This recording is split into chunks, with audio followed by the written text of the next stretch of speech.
La historia generalmente es un trauma reciente en la región lateral de la uña. Generalmente las personas con hábito de masticar las uñas o las partes laterales a la uña, o que se haya puesto irritantes, ¿no? Y generalmente se forma un absceso. También es muy común en personas con problemas vasculares como los diabéticos. Los gérmenes responsables, debemos tenerlos presentes, son el Staphylococcus aureus y el Streptococcus. La cándida y las micobacterias son gérmenes responsables en inmunocomprometidos. Y generalmente, por los gérmenes que hay en la cavidad oral, los anaerobios es lo más frecuente en niños. Felón. La falange distal está compartimentada por una septa fibrosa longitudinal que evita la difusión de la infección. Esa es la parte más importante que tenemos que tener presente. Esta septa fibrosa. La etiología generalmente es un trauma penetrante, o también puede producirse por vía hematógena o por una paroniquia no tratada. Hay edema, hay aumento de la presión, lo que produce disminución del flujo venoso y produce síndrome compartimental, porque la pus no tiene por dónde drenar. Después, posteriormente, va a producir necrosis y puede producir hasta una osteomielitis. ¿Cuál es la historia? Un trauma reciente en el pulpejo del dedo, después posteriormente hay dolor, eritema y comienza a aparecer sensación de presión por el edema, ¿no? Bueno, esta es una pregunta de concepto. Cuando ya tenemos claras las definiciones, vamos a resolver la pregunta. La inflamación del tarso definitivamente la descartamos porque no corresponde a la zona. La onicomicosis, hongos en las uñas. La infección de los pliegues unguiales, ya lo hemos revisado, se trata de la paroniquia. Y la respuesta sería la infección del pulpejo del dedo. La siguiente pregunta corresponde al Dren de Kerr, el Dren en T. ¿Cuándo se coloca? A, después de una coledocotomía. B, después de una colecistectomía. C, después de una colecistostomía. D, después de una gastrectomía total. E, ninguna de las anteriores. Esta es una pregunta que tenemos que tener el conocimiento de lo que es un drenaje, de lo que es los tipos de drenaje y específicamente del Dren de Kerr. Un dren es un elemento, un material que se coloca en una cavidad o en un órgano para drenar, como su nombre lo dice, material purulento, hemático o cualquier otro material que nosotros queremos que no permanezca en la zona generalmente operatoria. El Dren de Kerr es un Dren en T, ¿no? Y su uso precisamente es la coledocostomía para la apertura de la vía biliar. Tradicionalmente ha sido el método quirúrgico. En este gráfico vemos la vía biliar principal, la vía biliar, el colédoco, ¿no? Se nota la zona de sutura. Generalmente cuando se hace por cirugía abierta, la leucotomía para extraer cálculos en el colédoco, ¿no? Cuando son demasiado grandes y no se puede hacer por una cepre, pues se tiene que suturar y para que drene la bilis se coloca el Dren de Kerr que se retira posteriormente. Su uso específico es de elección para el tratamiento de la coledocolitiasis.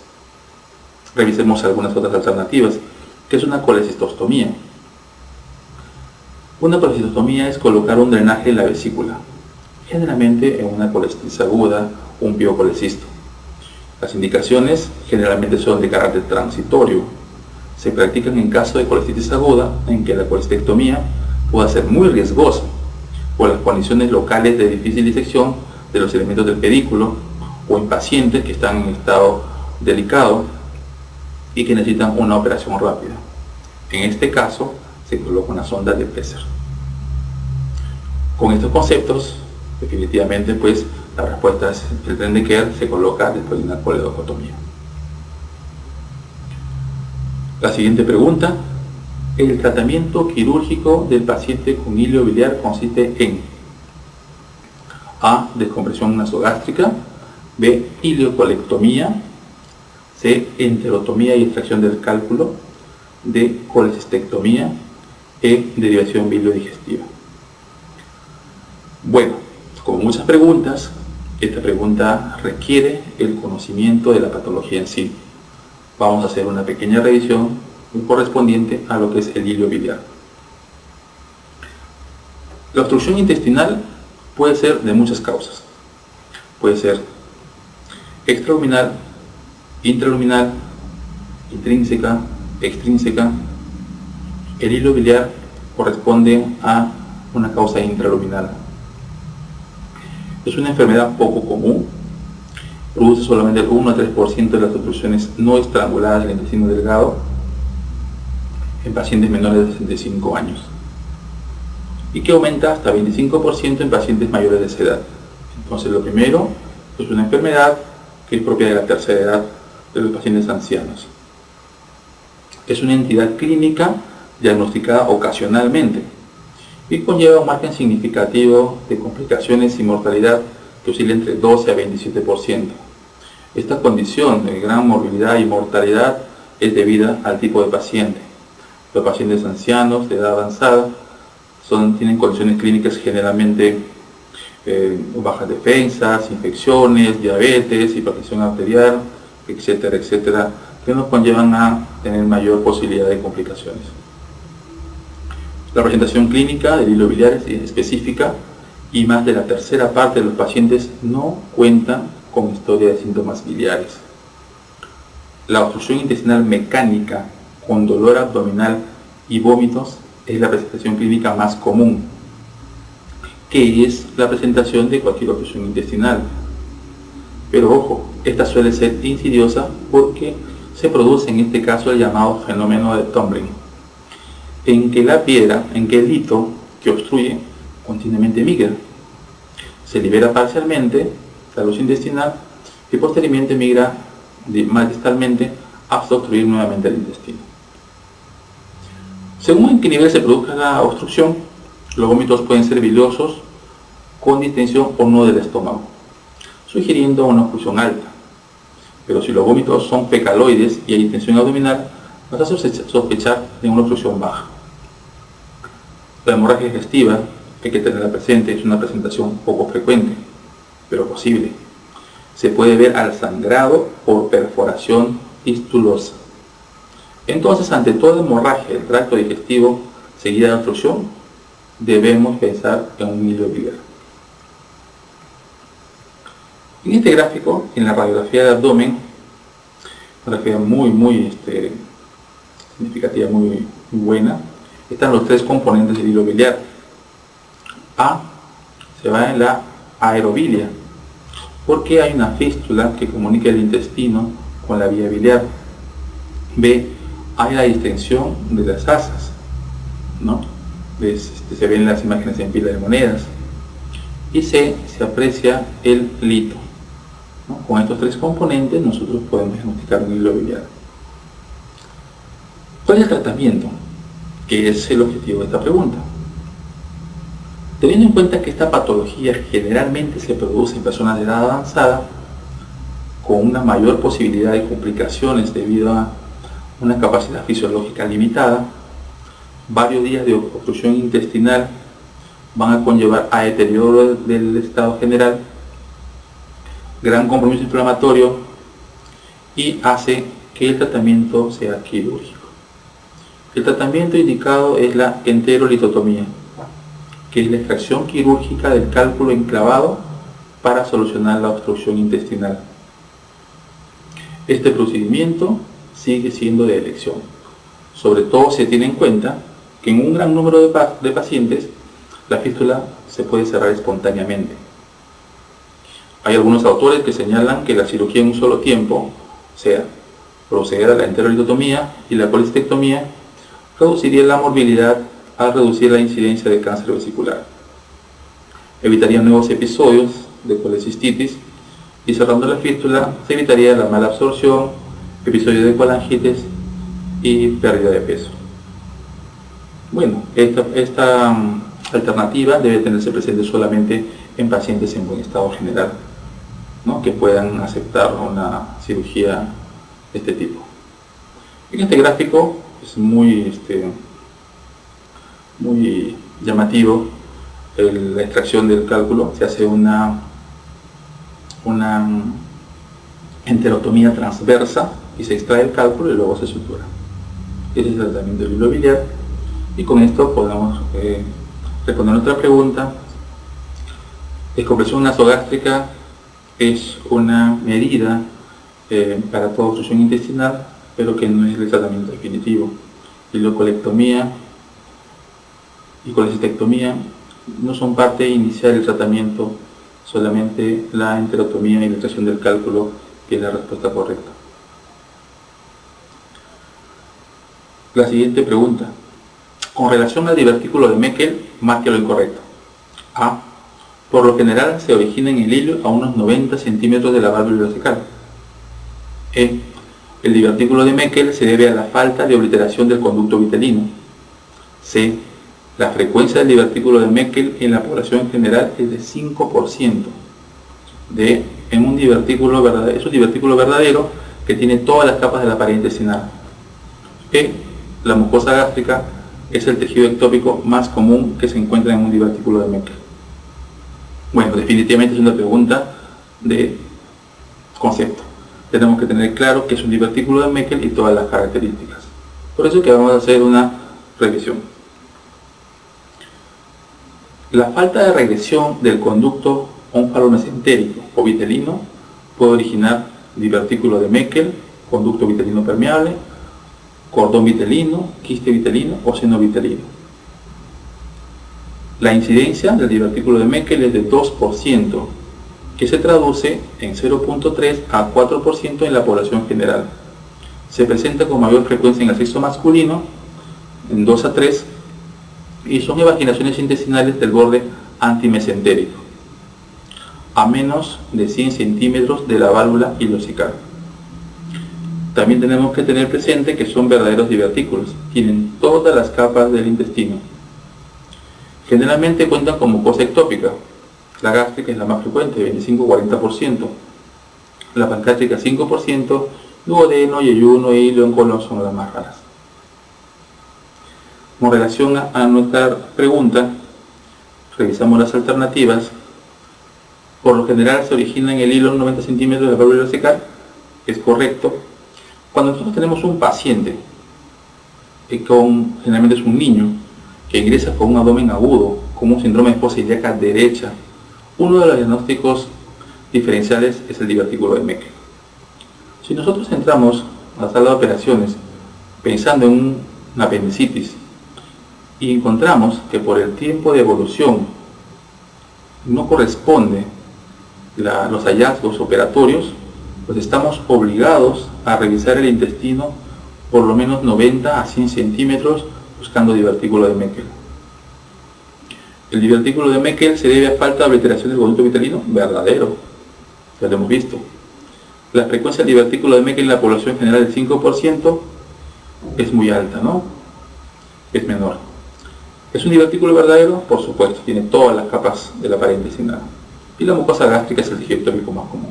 Por lo tanto, la respuesta es C, la frecuencia del divertículo de Meckel es 5%.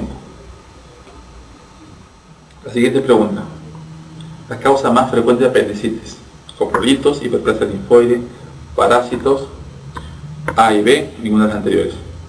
Bueno, es una pregunta sencilla, pero vamos a aprovechar para revisar una de las patologías que más vienen en los exámenes de NAM, de salud, en general en todo tipo de exámenes, porque es obligatorio para todo médico conocerla. Es la apendicitis aguda. Es la afección quirúrgica que con más frecuencia se presenta en las emergencias de los hospitales. En todas las casuísticas mundiales, la apendicitis encabeza la lista de patología quirúrgica. Se considera que en la población general se afecta en un 7% y se puede presentar en todas las edades. Es rara en los extremos de la vida, en donde la mortalidad es mayor por lo dificultoso del diagnóstico y porque el organismo adolece de un buen sistema de defensa.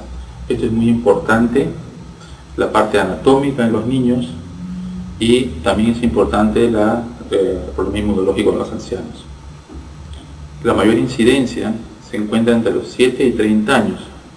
El sexo masculino es mayormente más comprometido Y es innegable que existe una tendencia hereditaria. Hay estudios que revelan que hay condiciones hereditarias de esta patología. Bueno, la etiopatogenia. Todo empieza con la obstrucción de la luz apendicular, ¿no? Que puede ser causada por múltiples factores. Hiperplasia de los folículos linfoides, 60%, coprolitos 30 a 40%, cuerpos extraños, parásitos, acoadamiento por vidas, TBC, tumores, etc. Condicionando esta obstrucción del lumen, un medio propicio para la proliferación bacteriana que va a desencadenar el proceso inflamatorio y infeccioso. Revisando la estadística, la causa más frecuente es coprolitos, hiperplasia linfoide. Tenemos que tener presente que en alguna literatura aparece hiperplasia linfoide como la primera causa, sobre todo en niños, y coprolitos que es más frecuente en adultos. Como nuestra pregunta no nos dice la edad, debemos considerar las dos, la A y B, que son las causas más frecuentes. Esa es la respuesta.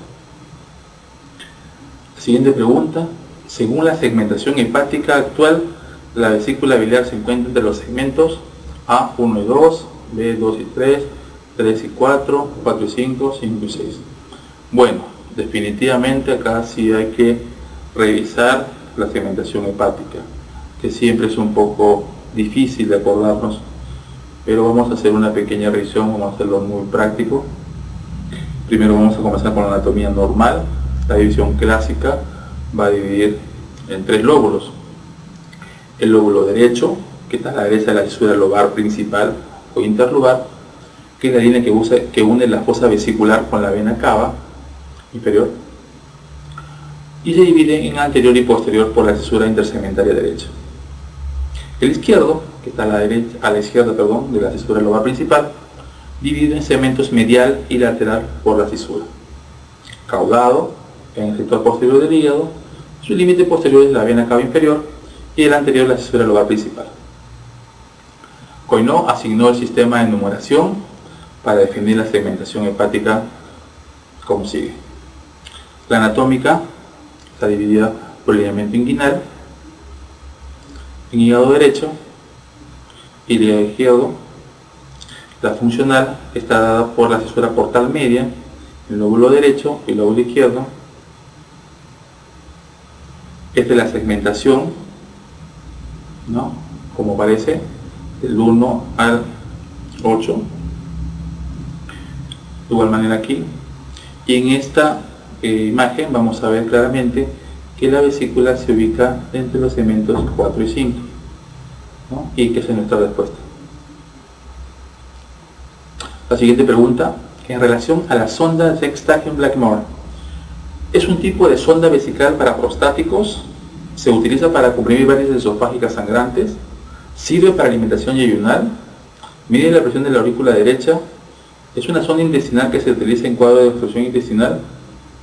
Bueno, acá, si no conocemos a la sonda de Sextagen-Blackmore, pues estamos perdidos. Vamos a ver a qué se refiere. Esta sonda es usada para taponamiento esofágico. Es usada para el tratamiento de las varices esofágicas sangrantes, ejerciendo una presión directa sobre las varices mediante un balón gástrico o balón esofágico que se insufla. Existen 3 tipos de sondas. Esta es la más usada. Y la sonda de Minnesota es otra. La primera tiene 3 vías, la que nos ocupa, la sonda de Sextagen-Blackmore, tiene 3 vías que derivan en un balón esofágico, un balón gástrico y una tercera vía que es para aspiración gástrica. La Minnesota tiene una 4ª vía para aspiración esofágica, ¿no? Por lo tanto, ¿es un tipo de sonda vesical para prostático? Definitivamente no. Se utiliza para comprimir varices esofágicas sangrantes. Esa es nuestra respuesta.